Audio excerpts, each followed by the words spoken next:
तो ये बेसिकली एक रिवीजन क्लास है जिसमें पूरा determination of income and employment करेंगे। पूरा chapter with in a few minutes revise हो जाएगा। Determination of income and employment, सबसे पहले क्वेश्चन है एग्रीगेट डिमांड। एग्रीगेट डिमांड क्या होती है? Total demand of all final goods and services in an economy in a year. ये actual नहीं होती, ये क्या होती है? प्लान्ड होती है। एक्चुअल की बात यहाँ पे हम नहीं करते, ठीक है।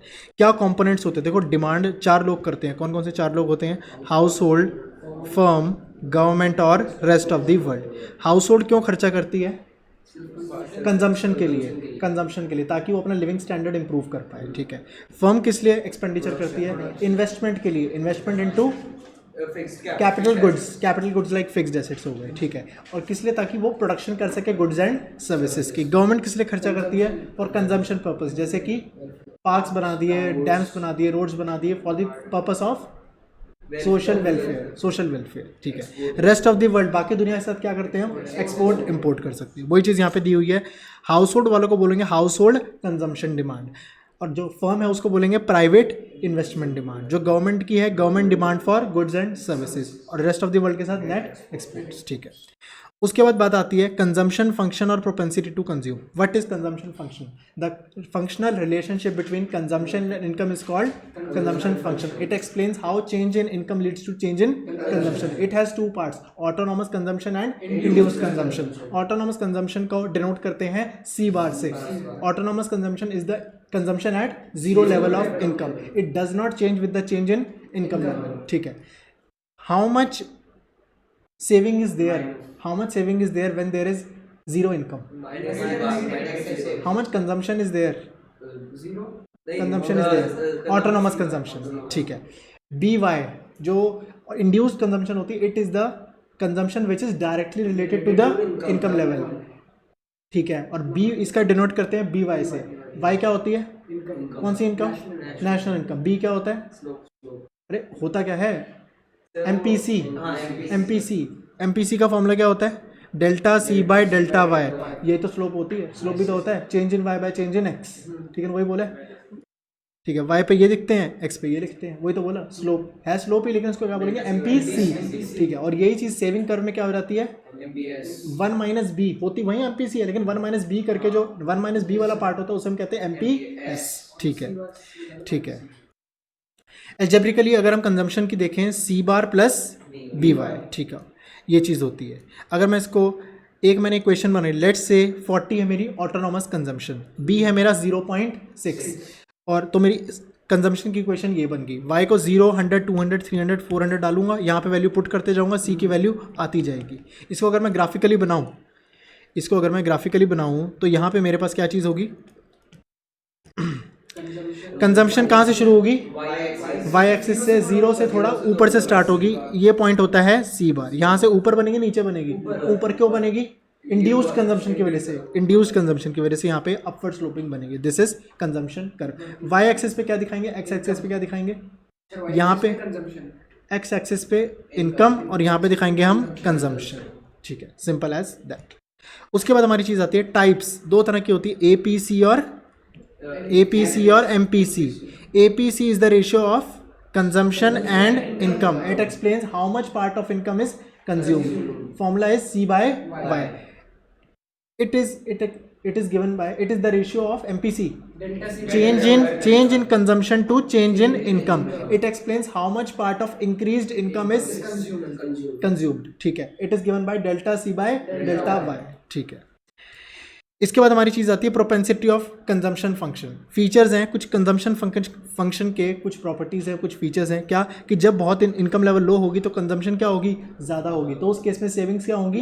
नेगेटिव होंगे, उसे या फिर डिस सेविंग्स भी कह सकते हैं। फिर साइकोलॉजिकल लॉ गिवन था, किसने दिया था? केन्स ने बोला था कि increase in consumption is always more than increase in increase in income is always more than increase in consumption. मतलब कि अगर आपकी 1000 रुपये से इनकम बढ़ी है तो 1000 रुपये से कम से आपकी कंजम्पशन बढ़ेगी। जितनी इनकम बढ़ी है उससे कम रेट से आपका कंजम्पशन बढ़ेगा, ठीक है। इसके बाद चीज़ थी saving function is the functional relationship between savings and income. It explains how change in income leads to change in it is given by, अगर इसको डिराइव करना चाहे कैसे कर सकते हैं? Saving is equal to Y minus C को खोल देंगे, इक्वेशन निकल आ जाएगी। फाइनल आउटपुट क्या निकल के आता है, S is equal to minus C bar plus 1 minus B Y, ठीक है। फिर आता है टाइप्स, इसका भी दो टाइप्स होते हैं, ए पी एस और M P S. It is the ratio of savings to income या savings and income. It explains how much part of income is saved. It is given by S by Y. It explains how much, it is the ratio of change in savings to change in income. It explains how much part of increased income is saved. It is given by delta S by delta Y, ठीक है। इसके बाद कुछ relation मांगे थे, APC और APS का क्या रिलेशन होता है, APC plus APS is equal to 1 होता है। कैसे होता है, हम ऐसे दिखा सकते हैं, C plus S is equal to Y, दोनों साइड को वाई से डिवाइड कर दो, तो यहाँ पे क्या बचेगा, ये बचेगा APC APS is equal to 1, proof हो गया। एमपीसी और एमपीएस का क्या रिलेशन है, सेम रिलेशन है। कैसे करेंगे, C plus S is equal to Y, delta दोनों साइड ले लो, delta C plus delta S is equal to delta Y divided by delta Y both sides, delta Y delta Y delta Y. इसे कहते हैं MPC, इसे कहते हैं MPS, इसे कहते हैं 1। हो गया प्रूफ। ये प्रूफ बहुत कम चांस है एग्जाम में आने का, बट ठीक है। एक होता है ब्रेक इवन लेवल या break even point. Break even point जहाँ पे सेविंग जीरो हो, या कह सकते हैं जितनी इनकम है उतना ही खा रहे हो, या तो कह सकते हैं एपीसी 1 है। एपीसी 1 मतलब एपीसी क्या होता है, सी बाय वाई, सी बाय वाई, ठीक है ना। ये दोनों इक्वल होंगे तभी तो 1 आएगा। तो तीनों में से कोई भी क्वेश्चन पुट हो सकती है, क्वेश्चन में किस तरीके से दिया हुआ है उस तरीके से हमें फॉर्मूला अप्लाई करना पड़ेगा, ब्रेक इवन कैसे निकालना है, ठीक है। उसके बाद ये एक क्वेश्चन दिया हुआ है सिंपल सा कि कंजम्पशन फंक्शन ये दिया हुआ है, ये शो करो कि एपीसी की वैल्यू कम होती है जैसे जैसे इनकम बढ़ती है। काम करो, इनकम का कॉलम बना दो, इनकम को बढ़ाते जाओ, इनकम यहाँ पे वैल्यू पुट करते रहो, सी की वैल्यू आती जाएगी। एपीसी की वैल्यू निकाल सकते हैं, सी बाय वाई करते करते यहाँ पे वैल्यू निकल जाएगी, और ऑटोमेटिकली प्रूव हो गया कि जैसे जैसे इनकम बढ़ रही है वैसे वैसे एपीसी कम हो रहा है। सिंपल। क्या एपीसी 1 से ज़्यादा हो सकती है, क्या कंजम्पशन इनकम से ज़्यादा हो सकती है, हो सकती है। जब ऑटोनॉमस कंजम्पशन है, या तो बहुत कम इनकम है लेकिन खर्चे ज़्यादा हैं, हो सकता है। क्या एपीसी 1 हो सकता है, जितनी इनकम उतना खा रहे हो सकता है। क्या 1 से कम हो सकता है, हो सकता है। खा कम रहे हैं, हो सकता है। क्या एपीसी 0 हो सकता है, कंजम्पशन 0 नहीं हो सकती, ऑटोनॉमस तो होती है ना, वाई बिकॉज ऑफ ऑटोनॉमस। क्या नेगेटिव हो सकती है, कंजम्पशन नेगेटिव नहीं हो सकती, 0 नहीं होती, नेगेटिव कहाँ से होगी, ठीक है। एपीएस 1 से ज़्यादा हो सकता है। सेविंग इनकम से ज़्यादा हो सकती है, नहीं हो सकती। सेविंग और इनकम बराबर हो सकती है, नहीं, क्योंकि ऑटोनॉमस कंजम्पशन कुछ ना कुछ होगी। लेस देन 1 हो सकता है, हाँ। सेविंग और इनकम बराबर हो सकती है, सेविंग 0 हो सकती है, यस, ठीक है। क्या लेस देन हो सकती है जब ऑटोनॉमस कंजम्पशन और इनकम बहुत कम हो, ठीक है। उसके बाद एग्रीगेट सप्लाई, जैसे एग्रीगेट डिमांड है ऐसे एग्रीगेट सप्लाई होता है। Aggregate supply is the money value of all final goods and services to be produced by economy in an year. ये भी एक प्लान्ड वाली बात है, एक्चुअल की बात नहीं कर रहे हैं। वो पहला भी प्लान्ड था, ये भी प्लान्ड है। इसके अंदर दो चीज़ें होती है, कंजम्पशन और सेविंग। अब क्यों, इसके पीछे की डेरिवेशन क्या है, देखो। एक सप्लायर क्या सप्लाई करता है, गुड्स जो बनते हैं उसके अंदर लेबरर का वेजेस भी इंक्लूडेड होती हैं, मान लो 2 रुपये की हैं, रेंट भी इंक्लूड होता है, रॉ मटेरियल है वो सब इंक्लूडेड होता है, प्रॉफिट भी इंक्लूडेड होता है। तो कह सकते हैं ये गुड्स के अंदर सारी की सारी जो लोगों को पूरे देश में जिस बंदे को इनकम मिली है सारी इसके अंदर इंक्लूडेड है। कह सकते हैं जितनी सप्लाई है उतनी ही लोगों की इनकम है, और इनकम का लोग क्या करेंगे, या तो कंज्यूम करेंगे या तो सेव करेंगे। तो कह सकते हैं aggregate supply is equal to income और income is equal to C plus S, ठीक है। ये हमारा प्रूफ हो गया था।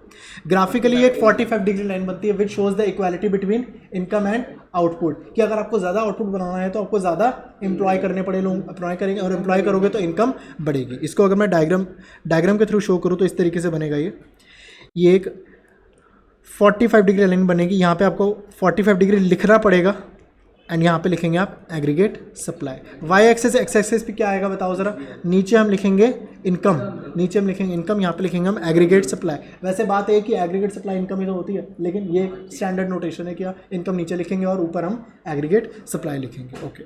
Explain the derivation of saving curve from the given linear consumption curve, ठीक है। इस चीज़ को मैं दिखाता हूँ, बहुत ही ईजी है, बहुत ही सिंपल है। 6 मार्क्स का ऐसा क्वेश्चन है जो कि एग्जाम में आ सकता है, और ये क्वेश्चन आ जाए तो इजीली ज़्यादा स्ट्रेस नहीं लगेगा, आसानी से निकल जाएगा इसका आंसर। ठीक है। सबसे पहले आपको यहाँ पे दो पैनल बनाने पड़ेंगे। कंजम्पशन कर्व बना सकते हैं, ऊपर से लेके ये बन गया मेरा, ये है मेरा कंजम्पशन कर्व, ठीक है। अब मैं क्या बनाऊंगा इसके बाद, इनकम कर्व, इनकम कर्व है एग्रीगेट सप्लाई कर्व, इनकम, ठीक है। ये 45 डिग्री लाइन बन गई मेरी, ठीक है। ये है 45 डिग्री और ये है मेरा एग्रीगेट सप्लाई। अब इनकम में से कंजम्पशन माइनस करेंगे तो क्या आएगी, सेविंग। ये क्या चीज़ है, माइनस सी बार, जितना ये है उतना ही नीचे ले लो, सॉरी यहाँ पे सी बार आएगा, यस। जितना ये है, जितना ये वाला पार्ट है, ये वाला पार्ट, अगर आप इतना खा रहे हो और आपकी इनकम कितनी है 0, तो सेविंग कितनी हुई, इतनी ही नेगेटिव, तो आपकी यहाँ पे आएगा माइनस सी बार, ठीक है। एक पॉइंट आपका यहाँ डल गया, ठीक है। जहाँ पे इंटरसेक्ट कर रहे हैं मतलब कि इनकम और कंजम्पशन इक्वल है, मतलब सेविंग कितनी है 0, तो इसके नीचे मैं एक पॉइंट बना दूंगा, ये एक पॉइंट आ गया। एग्जाम में क्या करना है, जब ये दो पॉइंट आ जाएं क्या करना है, इन दोनों पॉइंट को ज्वाइन कर देना है, ठीक है। इन दो पॉइंट को हमें ज्वाइन कर देना है पहले, फिर तीसरा point exam point of view से बता रहा हूँ, ठीक है ना। वैसे अगर प्रैक्टिकली बताते हैं तो हमें पहले तीनों पॉइंट लेने पड़ेंगे, ठीक है। फिर क्या करेंगे, ऊपर कोई भी डिफरेंस ले लो, मान लो ये मैंने गैप ले लिया, ठीक है। इसमें इनकम ज़्यादा है और कंजम्पशन कम है, तो ये जो एक्सेस पार्ट, ये जो एक्स्ट्रा पार्ट निकल के आ रही है क्या है, सेविंग। इतना ही इसके ऊपर मैं यहाँ पे बना दूंगा, ये हो जाएगा डेल्टा एस, ये हो जाएगा डेल्टा एस। और इन तीनों पॉइंट्स को अब ये तीन, अब ये पॉइंट बना देना तीसरा, और क्वेश्चन में लिखेंगे, आंसर में लिखेंगे कि तीनों पॉइंट को जोड़ के हमारे पास आ जाएगी सेविंग कर्व, ठीक है। ये 6 मार्क्स का बहुत इंपॉर्टेंट क्वेश्चन है जो कि एग्जाम में आ सकता है, ठीक है। मैं इसको पढ़वाऊंगा नहीं, टाइम वेस्ट वाली बात हो जाएगी, ठीक है। अगला 6 मार्क्स का इंपॉर्टेंट क्वेश्चन जो कि एग्जाम में बहुत ज़्यादा टेस्टेबल है वो है determination of income, equilibrium level of income using aggregate demand and aggregate supply approach. या फिर इस क्वेश्चन को दूसरे तरीके से पूछने का स्टाइल है, that is C plus I curve intersect 45 degree line. इसके अंदर क्या करेंगे, सबसे पहले बता दो इक्विलिब्रियम कहाँ आता है, जहाँ पे aggregate demand is equal to aggregate supply. अगर एग्रीगेट डिमांड ज़्यादा है इसका मतलब लोग ज़्यादा डिमांड कर रहे हैं, ज़्यादा डिमांड करने के लिए प्रोड्यूसर्स को ज़्यादा आउटपुट बनाना पड़ेगा, ज़्यादा आउटपुट बनाने के लिए ज़्यादा लोग रख रहे हैं, ज़्यादा लोग रखेंगे तो इनकम बढ़ जाएगी, इनकम बढ़ जाएगी तो इक्विलिब्रियम आ जाएगा। इसका अगर मैं उल्टा बोलूँ वो उल्टी स्टोरी इसमें भी लग जाएगी, ठीक है। फिर उसके बाद ADAS को हमें खोलना है। अब खोलने की दो टेक्निक है, एक टेक्निक इस क्वेश्चन में, एक टेक्निक अगले क्वेश्चन में। इसमें क्या करेंगे, C plus I is equal to Y, is equal to Y, ठीक है। इसके बाद क्या करेंगे, कोई भी एक हाइपोथेटिकल कंजम्पशन की इक्वेशन ले लो, 60 प्लस 0.8 वाई कुछ भी ले लो, और इन्वेस्टमेंट कांस्टेंट रहेगी हमारी 80, मान लो 80 ले लिया, उससे हमारे पास ये इनकम आ जाएगी, ठीक है। फिर इसके बाद क्या करेंगे, हम एक टेबल बनाएंगे जिसके अंदर AD निकालेंगे, AS निकालेंगे। AD के लिए क्या चाहिए, C और I चाहिए, एक C का कॉलम बनेगा, एक I का बनेगा। AS के लिए क्या चाहिए, C और S चाहिए, C भी है यहाँ पे, S भी बना देंगे। और हमें इनकम का भी दिखाना है तो एक इनकम भी यहाँ पे बन जाएगा। तो हमें याद नहीं करना टेबल में क्या क्या चीज़ें आनी, जो इक्विलिब्रियम निकालना ऑटोमेटिकली पता चल जाएगा। और यहाँ पे दिखा देंगे इसका क्या इफेक्ट होगा। यहाँ पे ले लो 0, 100, 200, 300, 400, 500, इस इक्वेशन में पुट करके कंजम्पशन आ जाएगी। इन्वेस्टमेंट हमारी कांस्टेंट है 80, 80, 80, 80, यहाँ कांस्टेंट आ जाएगी। ये इनकम, ये तो हमने बता ही दिया। सेविंग कैसे आएगी, सेविंग कैसे आएगी, इनकम में से कंजम्पशन माइनस करेंगे तो यहाँ सेविंग की वैल्यू आ जाएगी। AD कैसे आएगा, इन दोनों को C प्लस ऐसे C प्लस आए को जोड़ के मेरे पास ये इन्वेस्टमेंट की वैल्यू आ जाएगी। AS क्या होता है, C प्लस एस, या तो C प्लस एस कर दो, या तो ज़्यादा समझदार हो तो इनकम को ही ले लो, इनकम ही तो होती है C प्लस एस। और यहाँ पे दिखा दो, यहाँ पहले ज़्यादा होगी, यहाँ इक्वल होगी, यहाँ कम होगी, यहाँ कम होगी। यहाँ पे दिखा दो इनकम बढ़ेगी, इक्विलिब्रियम आ गया, यहाँ पे कम होगी। इस तरीके से पूरा टेबल बनना है। फिर ग्राफिकली इसको शो करेंगे। ग्राफ में कैसे बनेगा, हमें क्या बनाना है, AD और AS बनाना है। हमें एक ग्राफ आता है सप्लाई कर्व, क्या बनता है 45 डिग्री लाइन, ठीक है। ये बन गया एग्रीगेट सप्लाई। एग्रीगेट डिमांड नहीं आता, एग्रीगेट डिमांड होता क्या है, C प्लस आई। C तो आता है ना, C कैसे बनता है, थोड़ा सा ऊपर अपवर्ड स्लोपिंग, ठीक है। और C प्लस आई तो कांस्टेंट है, इसमें एक और चीज़ कांस्टेंट जोड़ दी तो इसके पैरेलल में एक और लाइन ऊपर बन जाएगी। ये बन गई हमारी C, ये बन गया C plus I. C plus I क्या होता है, AD। जहाँ पे दोनों इंटरसेक्ट करें, this is the equilibrium level of income, simple as that. तो ये 6 नंबर का क्वेश्चन है जो कि पूछा जा सकता है।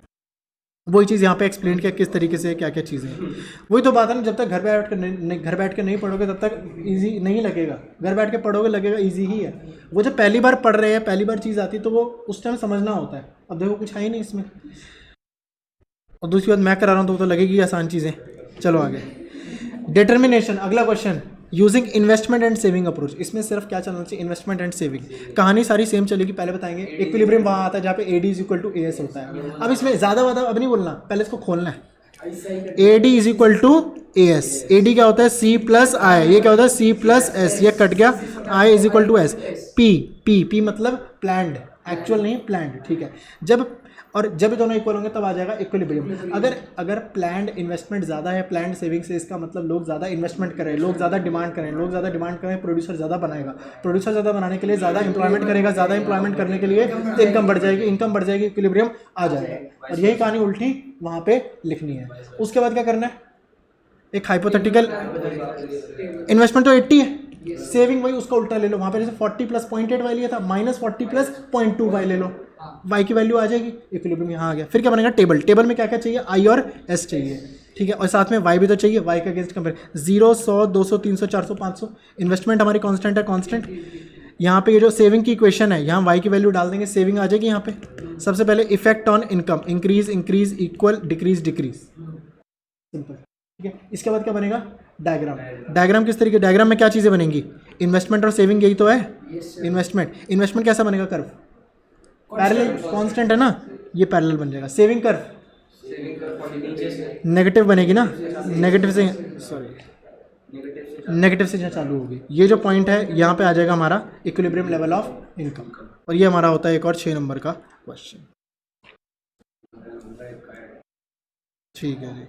इन्वेस्टमेंट मल्टीप्लायर बताता है एडिशनल इन्वेस्टमेंट करने पर आपकी इनकम कितने गुना बढ़ जाएगी। इसके पीछे का जो प्रिंसिपल होता है वो होता है एक का खर्चा दूसरे की income, it is the ratio of change in income to change in investment, delta Y by delta I, ठीक है।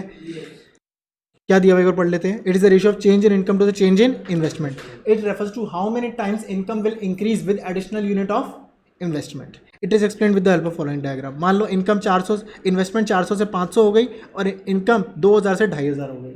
इनकम कितनी बढ़ी, 500, इन्वेस्टमेंट कितनी बढ़ी, 100, कितने गुना बढ़ी, 5 गुना। इस 5 को कहते हैं इन्वेस्टमेंट मल्टीप्लायर। इन्वेस्टमेंट मल्टीप्लायर एक यूनिट लेस होता है। क्यों, इसकी कोई यूनिट नहीं होती, ऊपर भी रुपीज़ में लिख रहे हैं, नीचे भी रुपीज़ में लिख रहे हैं, रुपये से रुपये कट, इसकी कोई यूनिट नहीं होती, टाइम्स बोलते हैं, ठीक है ना, इतने टाइम्स हो गया ये चीज़, ठीक है। अब इसको दिखाएंगे कैसे, कि कैसे प्रैक्टिस दिखने में, डायग्राम में दिखाना है कैसे मल्टीप्लाई होता कैसे है, और एक्चुअल में जो वर्किंग है वो अगला 6 नंबर का क्वेश्चन है, ठीक है। ये हमारा बन गया डायग्राम। क्या बनाना है हमें, ADAS बना दो पहले तो। ये बन गई हमारी AS 45 degree, this is AS। यहाँ पे क्या दिखेंगे, इनकम, यहाँ पे लिखेंगे ADAS ही तो बना रहे हैं यहाँ पे ADAS, ठीक है ना। फिर हम बनाएंगे AD कर्व। अब पता लग गया ना, AD प्लस, ठीक है, थोड़ा सा ऊपर करके वैसे बन जाएगा। ये हमारा बन गया AD कर्व। AD क्या होता है, C प्लस आई। अब हम क्या कर रहे हैं, थोड़ी सी इन्वेस्टमेंट बढ़ा रहे हैं, तो अब हमारी नई क्वेश्चन क्या बनेगी, C प्लस आई प्लस डेल्टा आई,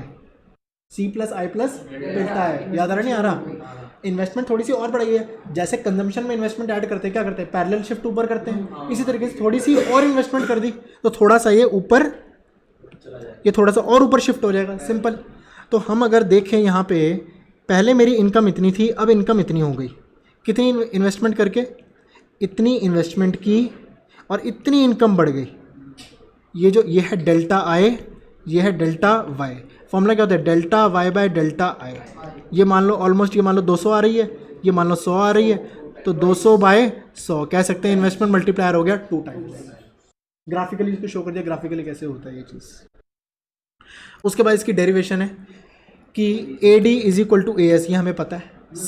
AD को खोल दिया C प्लस आई, AS को खोल दिया Y, दोनों जगह डेल्टा ले लिया, डेल्टा से डिवाइड कर दिया। अब इसको देखो, delta C by delta Y is equal to delta I by plus delta I by delta Y is equal to 1।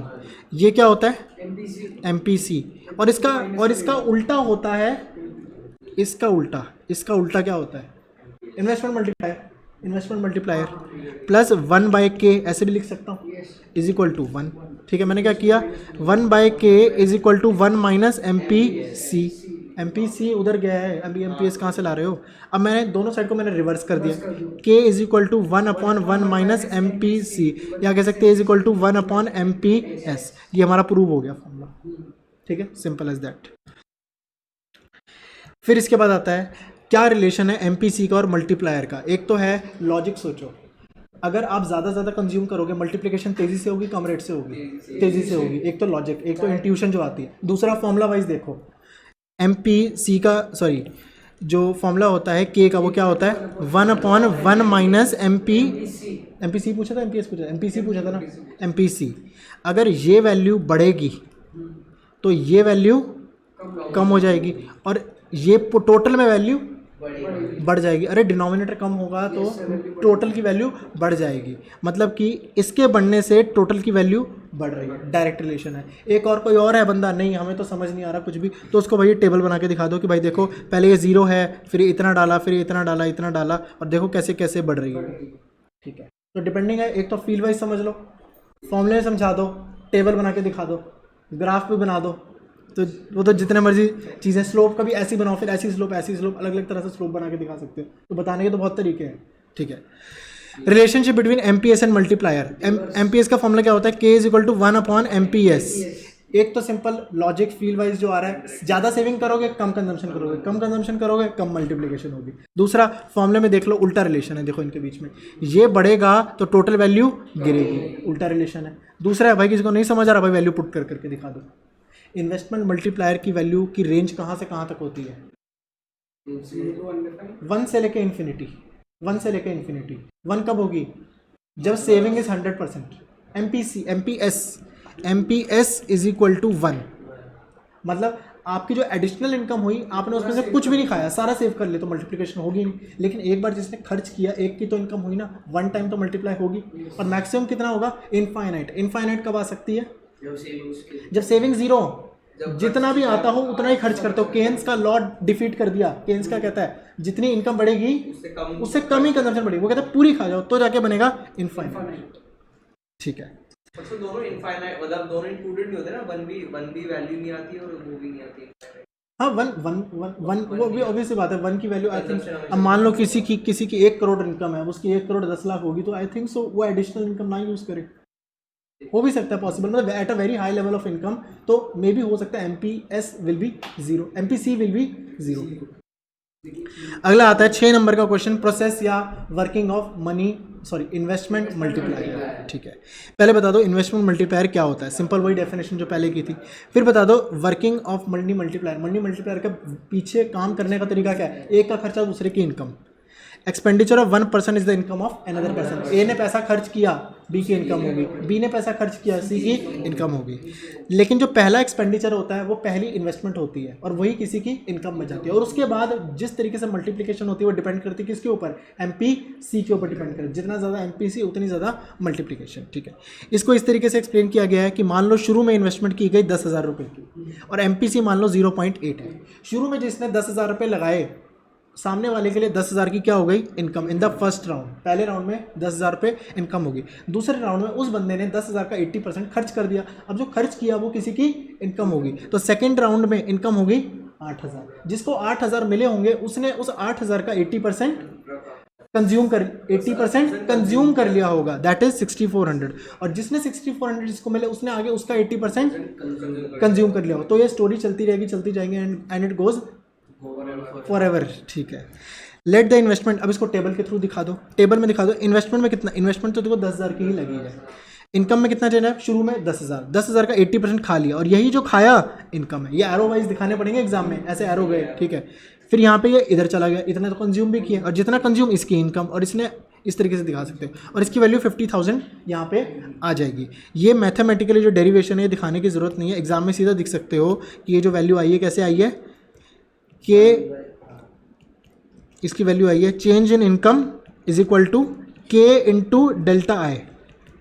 नहीं लग रहा है फॉर्मूला, नया लग रहा है फॉर्मूला, नहीं है, डेल्टा वाई बाई डेल्टा। हाँ सिंपल देखो ना, के का फॉर्मूला क्या होता है, डेल्टा वाई बाय, या मैं ना कुछ और दिखा रहा हूँ, ये चीज़ यहाँ पे ऐसे नहीं बनेगा। पहले बात तो मल्टीप्लायर निकाल दो, मल्टीप्लायर का फॉर्मूला होता है 1/MPS।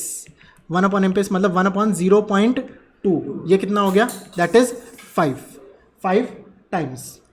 तो हमारी जो इनकम है शुरू में कितनी लगी 10,000, तो 10,000 इंटू 5 दैट विल बी 50,000। तो इसके साथ हमारा चैप्टर होता है खत्म। Thank you.